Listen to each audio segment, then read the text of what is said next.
Hello, welcome back. So in the previous two parts, we were discussing about the steps for designing singly reinforced beam. In this part also, we will discuss about the steps. So in the next step, like in the previous step, we have checked beam for the deflection. In the next check, we will check our beam for the shear consideration. Our beam may fail under shear also. So before discussing this step, first I will discuss what is shear and how our beam can fail under this shear. So this I will show you from the in a conceptual way. For example, this is our beam.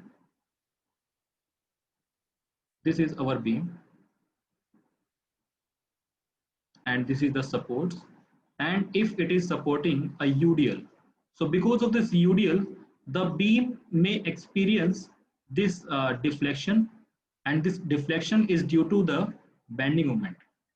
So the bending moment of this diagram, this beam will be something like this, which means maximum bending moment is here, which is at the center, and the point where we have the maximum bending moment will be having maximum deflection. Okay, and if I try to draw the shear force diagram of this beam, then the shear force diagram of this beam will look like this. So it will something look like this. So there will be the maximum shear force, and there also maximum shear force. So you can see maximum shear force will be, if I see the corresponding value, so maximum shear force will be at the support, and at the support bending moment is 0, but in between the beam, at the central region of the beam, the bending moment is maximum bending moment, but corresponding to this shear force is 0. So basically the value of shear force is higher where bending moment will be lower, while bending moment will be higher where shear force will be 0. Now how this shear force actually acts at support. So now with this diagram we can say that shear force will be maximum at the support and shear force will be minimum at the central point of the beam, which means the beam will fail under shear only near the support. And this is actually true. Beam can fail under the effect of shear near the support. So now I will try to show how this effect will occur. Basically in the shear, what happens is the sliding action may occur. Like if it is a beam, then because of the shear, say for example, if this force is trying to take this part up and this force is trying to take this part below, then this plane will form and this plane will be the critical plane. So this sliding may occur, this may break the whole beam like this. The same phenomena, so this is actually the phenomena of the shear force. The same phenomena will occur in this beam also. Like you can see, the whole beam is experiencing this downward force. And to support this force, on the support, we have this reaction. So this reaction will occur here like this, which is upward. Similarly here also, it is upward. So there you can see this part of the beam. This part of the beam will experience this upward force more, while on the right hand side this part of the beam will experience this downward effect more. So there the beam may fail at this point, which is near to the support. So beam can have such kind of effect near the support. Now if I take an element near the support, say this is the element X. So if I take this element here, and if I try to analyze it, then I know that on the left hand side this element is experiencing the upward force, on the right hand side, this element is experiencing the downward force. I'm talking about this element. And also this effect, on one side it is upward, on the other side it is downward. This effect is called shearing effect. And when such element of force is acting on an element, then on the other two faces,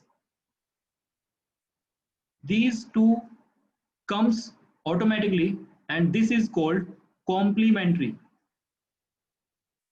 complementary stress, complementary shear stress. Now, because now you can see on this element, all four faces are experiencing the shear stress. So if I talk about the diagonal part, if I talk about the diagonal part, what will happen? This part, this part, this diagonal part will experience the compression. This diagonal part will experience the compression, while this diagonal part will experience the tension. Why? Because of these shear force, and these shear force are occurring near this area, because in this area on one side it is upward force, the impact of upward force is higher, and on the other side the impact of lower force is downward force is higher. And I have taken one element from this region, so I am just analyzing that one element, and the same phenomena can be applied to the whole beam also. So one diagonal is experiencing the compression and one diagonal is experiencing the tension. So it means the beam can fail under the compression and tension as well diagonally. So that is why this diagonal, the failure along this diagonal will be called due to diagonal compression, and failure due to this crack, if such crack is occurring, it will be due to the diagonal tension. So now again I will just erase some things. So now the cracks due to the shear force will occur like this. If the crack near the support is occurring like this, because of the shear force, the crack may occur at angle because of this. So this crack is occurring due to the diagonal tension. You can see here this one. This one is the diagonal crack due to the diagonal tension, which is because of the effect of the shear force. Similarly, some cracks like this, along this direction may also occur, and that crack will be due to diagonal compression.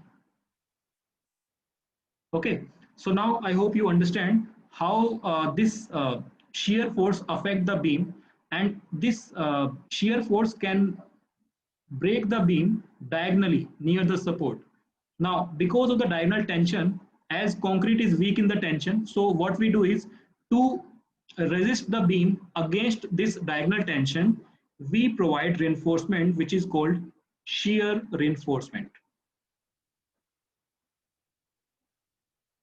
Okay, and to resist against the diagonal compression,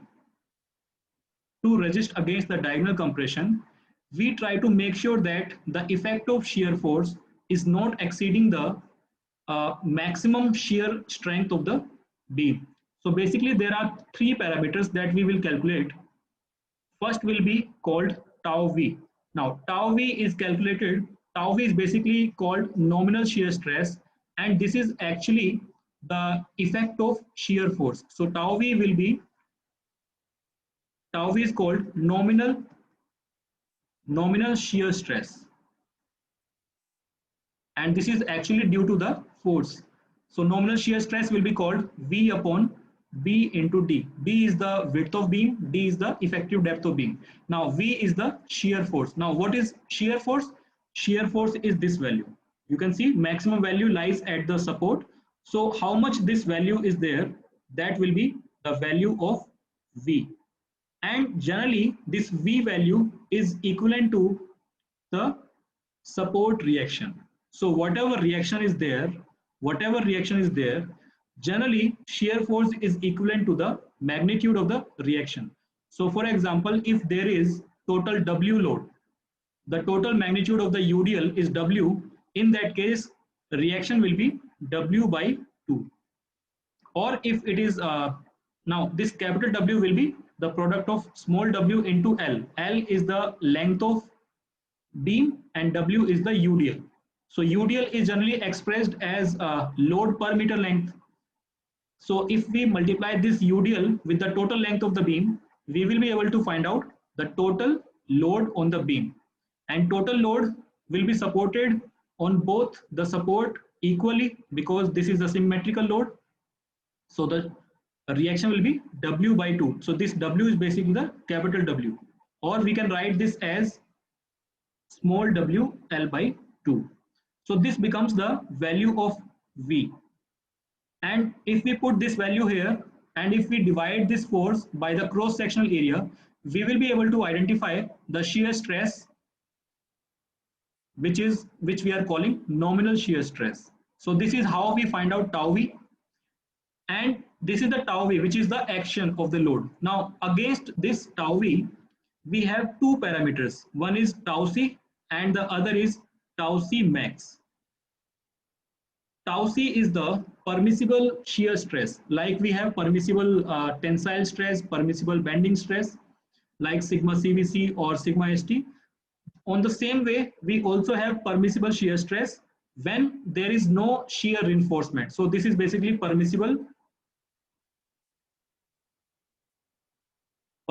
shear stress without shear reinforcement. And the third parameter which we have is maximum shear strength, of concrete. So now while checking the dimension of the beam for the shear criteria, now we will be using these values tau V, tau C, tau C max. So I hope the concept of shear force I have made clear. Now I was also talking about the shear reinforcement. To resist the diagonal tension, we provide shear reinforcement. Shear reinforcement is provided in two forms. One is the stirrups, and in the second form it is in the form of bent up bars. Again I will show you, I will erase some points.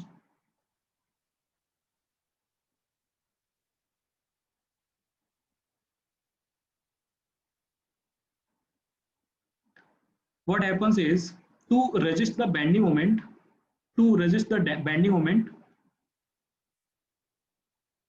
for example this is the load. So to resist the bending moment due to this load, we provide tension reinforcement on the tension side. Okay, and if I cut the cross section of this, it will look like this. So there may be some bars which we provide on the tension side. So these bars are to resist the bending moment.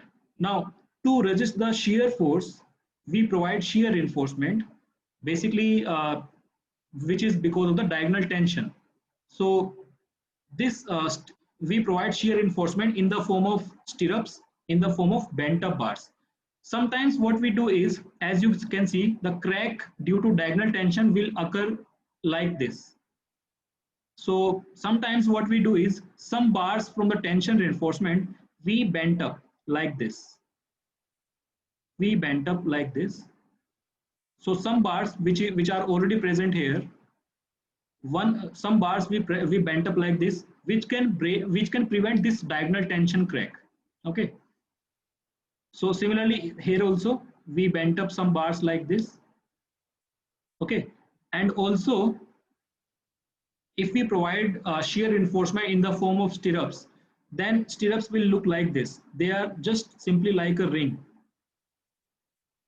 So they are ring, and to hold them, sometimes we provide two bars here also.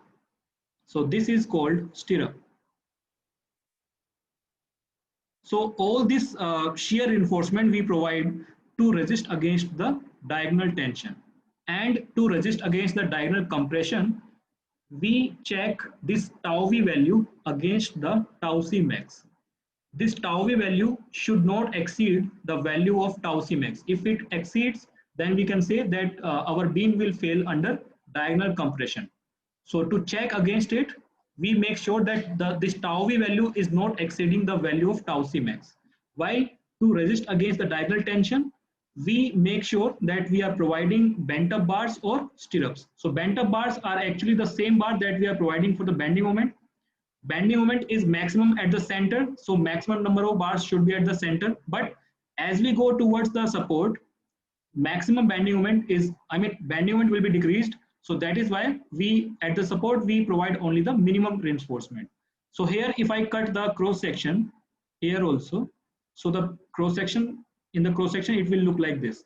Only two bars are there. For example, I have bent up one bar, so this bar will look here, while this bar was here when I cut the cross section here, but at this cross section this bar is here. So this is how I have bent up this. So similarly, if these two bars I have to show, then these two bars will look like this here. And stirrups, these stirrups will be shown here. They will look like this. These stirrups will look like this.